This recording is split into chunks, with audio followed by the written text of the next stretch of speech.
بڑائی بیان ہو، ہم اللہ کی بڑائی اور بخشانے کو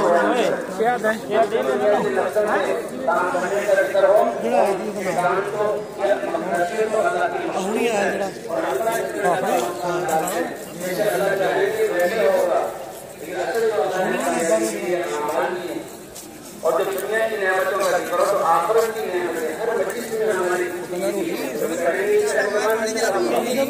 سارے واسطے مسلمانوں کے نماز پڑھانے کے لیے مشورہ ہے.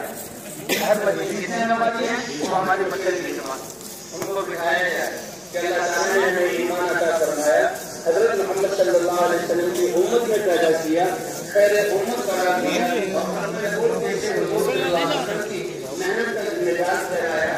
ہر مسلمان اس محنت کو کرنے والا کہتے تو آؤ چھوٹو. مسلمان جب اپنی فکر دین کے لیے دے گا، خرچ کرے گا تو اللہ راہیں سجائیں گے.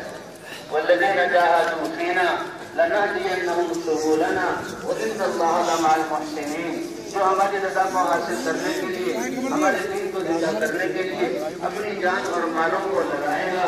دین لگانے والے کا مطلب ضرور ہوگا وہ ہمیں کو اپنی ساری راہیں دکھلا دیں گے، سمجھا دیں گے اور ان راہوں پر چلا دیں گے. اللہ ساری راہیں ہر بچے جو نظرہ ہو اپنے محلے اور اپنے گھر سے اور اپنی ذات سے لے کر پوری ملت کے پیغام کیسے پہنچے، کیونکہ حضور صلی اللہ علیہ وسلم ساری انسانیت کے لیے رسول بنا کر بھیجے گئے.